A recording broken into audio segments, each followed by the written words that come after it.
अब चलते हैं जी पंजाब, मेकिंग हेडलाइंस अगेन। क्या हुआ है पंजाब में, क्या ऐसी चीज हुई है जो नेशनल हेडलाइंस बन रही है? हाँ, शराब से फिर लोग मर गए हैं। और पिछली बार अमृतसर में ही 120 मरे थे। कितने? 120 लोग मरे। Can you imagine that? 120 families and some families multiple people. शराब कौन पीता है? आदमी या औरत? ज्यादा आदमी, है ना। And these are the poorest families. इनको 10-10 रुपए की शराब लेके आ रहे हैं। ये जो नकली शराब है ना, 10 रुपए की, 20 रुपए की, इतनी इतनी प्लास्टिक की बॉटल्स में भर के दी जा रही है। This is how. Now these are labourers mostly. ये सारा दिन दिहाड़ी करते हैं, very hard job. And I am not justifying, but अपनी थकावट दूर करने के लिए या फिर नींद आ जाए इस चीज के लिए कुछ ना कुछ शराब पी लेते हैं। अब गवर्नमेंट, स्टेट गवर्नमेंट्स वो शराब को बहुत महंगा रखती हैं, राइट। इसलिए जो अमृतसर के मेंबर पार्लियामेंट है, उन्होंने क्या रिक्वेस्ट की है कि शराब सस्ती होनी चाहिए। आप किसी समाज को शराब पीने से और जो प्लांट बेस्ड नशे हैं वो करने से आज तक नहीं रोक पाए, नहीं हो सका। वैदिक काल में सोमरस हुआ करता था, पता आपको? ऋग्वेद में देयर इज अ चैप्टर सोममंडल। तो you can not stop this. कुछ रिलीजियस हिंदू और सिख कुछ ना कुछ फैक्शंस हैं जो इस प्रकार के कुछ ना कुछ चीज पीते हैं। पीते हैं कि नहीं पीते? भांग, तो वो रिलीजियस मान ली गई। प्लांट बेस्ड बात कर रहा हूं मैं। आई एम नॉट सेइंग इंजेक्शंस लगा लो और ऐसे cocaine, I am not saying that. जो भी उसको बोलते हैं, आपको मैं नाम नहीं बताना चाहता, आप सर्च मारने लग जाओगे, मैं खरीद ही ना लो कहीं से। सो हाँ, ब्लैक बैन हो जाएगी तो ब्लैक मार्केट्स आ जाएंगे। गुजरात में नहीं रुकी, बिहार में सबसे ज्यादा मौतें हो रही हैं बिकॉज ऑफ दिस नकली शराब। सो एवरी कंट्री 300-400 साल अपने बहुत सारे लोगों को मरवा के उन्होंने प्लांट बेस्ड ड्रग्स को लीगल ही किया है। अफीम पंजाब में लीगल नहीं है, राजस्थान में है। हाँ? राजस्थान में वहां पे ठेके खुले हुए हैं सरकारी। जैसे यहां पर शराब के ठेके, वहां पर शराब और अफीम के ठेके। Because it is a plant based drug, you will not consume it and die instantly. yes, you will destroy your family, your resources, everything, you will be a useless person, लेकिन आप इंस्टेंट तो नहीं मरोगे। एक बात है कि नहीं? जब सरकारों ने ऐसे ड्रग्स को बैन करने की कोशिश की है कंप्लीटली, या बहुत महंगा कर दिया, बहुत सारे टैक्सेस लगा के उसको बहुत रेगुलेट कर दिया है कि बहुत कम अवेलेबिलिटी कर दी है उसकी, तो लोगों ने ऑल्टरनेटिव्स ढूंढने स्टार्ट कर दिए। और ये कौन लोग ढूंढेंगे? जिनके पास पैसे की कमी है, right. The rich in Punjab are having a lot of अफीम एट देयर होम, है कि नहीं? उनका नहीं अरेस्ट हो रहा। क्यों रहा है? नहीं, वो बेचारा 2 व्हीलर पे जा रहा होगा, उसको इतनी सी मिल जाएगी, चलो अंदर एनडीपीएस, अब अगले 8-10 साल वकीलों को पैसे दो और गरीब रहो, राइट। तो what are we doing with the society, right. और फिर लड़के जिनको पैसे नहीं मिलते, लड़के या लड़कियां, यंगस्टर्स जिनको घर वाले पैसे नहीं दे रहे, रोकना चाह रहे हैं ड्रग से, वो भी ऑल्टरनेटिव ढूंढते हैं। एंड वो फिर प्लांट बेस्ड जब नहीं है तो थोड़ा सा ओवरडोज हो गया, मर गए, right. Synthetic drugs, now this is a synthetic liquor.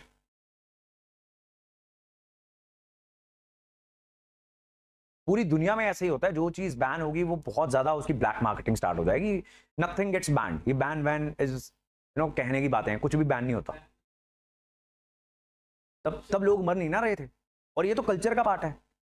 जो एग्रीकल्चरल सोसाइटी है उसको मान लो आप कल को बोलो चाय मत पियो, चाय भी नशा है ना। कुछ सेक्ट हैं पंजाब के अंदर जो कहते हैं चाय भी नशा, और है नहीं है, चाय भी तो नशा है। आप पीते रहो एंड उसके बाद आप 2 दिन मत पियो तो लोगों के सर फटने स्टार्ट हो जा रहे हैं। एडिक्शन होगी कि नहीं होगी? तो ये भी तो नशा ही हुआ, गोइंग बाय दो स्टैंडर्ड्स। तो अगर चाय पीने पर आपको जेल होने लग जाए तभी तो पियोगे ना। इसको आदत है, कॉफी पीने पे जेल होने लग जाए, अब रुक ही नहीं पा रहे। ऐसे ही है ना। तो ये ट्रेडिशन चलता रहेगा। फिर जो स्मगलिंग करेगा चाय की, वो किसी यंगस्टर को भी पिला देगा कि थोड़ी सी पी के दे, वो कहेगा तो बड़ी अच्छी चीज है, वाह मेरा सर खुल गया। ऐसे होगा ना, वो कहेगा मेरे को भी चाहिए, मेरे को भी लेके दो, एंड रैकेट स्टार्ट हो जाएगा पूरा। फिर कोई बंदा उठेगा, वो कहेगा कि ये इंग्रेडिएंट्स डाल के सिंथेटिक चाय भी बन जाती है, इसको आप पी के देखो, ज्यादा मत पीना, मर जाओगे। लेकिन असर वही होता है। अब ये कौन बना रहा है? ये कोई रेगुलेटेड अथॉरिटी नहीं बना रही, ना ही इसके ऊपर कोई चेक कर रहा है, तो जो बना रहा है वो थोड़ा बहुत ऊपर डाल देगा, नीचे डाल देगा, लोग मर जाएंगे।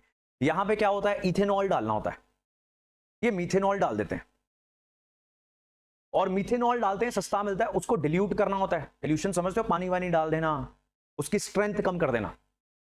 तो शायद उतनी नहीं हुई इस लॉट में, राइट। तो हर गांव में एसएचओ को, एमएलए को, एमपी को, अनफॉर्चुनेटली डीआईजीस को ये पता है कि कौन कर रहा है।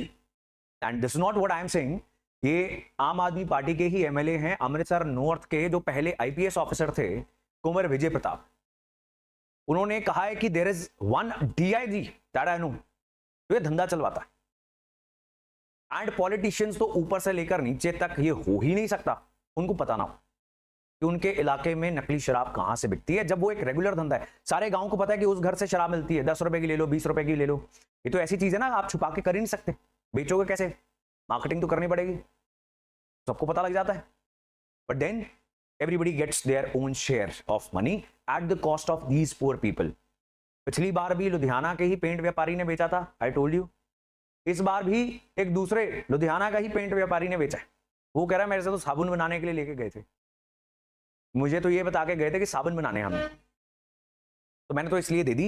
And this has happened, it was used for making this illicit liquor. Is it clear जी? तो ये एक सोशल इशू है कि क्या होना चाहिए, शुड ड्रग्स बी बैंड। अगर इसको आप सरफेस पर बैठ कर सोचो तो इसका जवाब यस ही है, लेकिन हो तो पानी रहे। तो will you let your people die, and that too the poorest who are not able to afford the expensive liquor? आप उनको मरने के लिए नहीं छोड़ सकते, बिकॉज अब ये सारे मर्द चले गए हैं दुनिया से। पीछे जो औरतें हैं, they are not financially independent. कुछ फैमिलीज हैं जहां पर मदर पहले ही नहीं थी एंड पिताजी और चाचा जी दोनों ही मर गए हैं, वहां पर बच्चे ही रह गए टीनेज में, राइट। सो इसका सोशल इंपैक्ट क्या है, that we need to understand. On the basis of that Punjab के बहुत सारे मेंबर पार्लियामेंट्स, धर्मवीर गांधी है ना, वो काफी सालों से बोल चुके हैं कि भाई अफीम को तो अलाउ कर दो, और इवन ही सेइंग मैरिजुआना भी कर दो allow. All the plant based drugs he is also batting for should be legal. आप अगर एकदम खुलेआम खेती नहीं करवाना चाहते तो ठेके खोल दो, कर लो रेगुलेट जितना आप करना चाहते हो, लेकिन वो कहाँ ही होती है, लोग अपने खेत में कर लेते हैं, उगा लेते हैं, है ना। आपका फार्म हाउस है, उसमें आप अफीम बीज लो, तो कौन सा एसएचओ हर फार्म में गुजरा है, नहीं पता लगेगा ना। आएगा तो उसको डिस्ट्रॉय कर देंगे, एक आपके ऊपर पर्चा हो जाएगा। And if you are rich having farm house, आपको ये चलता रहेगा पर्चा। ये this is what is happening in reality, right. So इसका सारा का सारा बर्डन किसके ऊपर जा रहा है, द पुअर।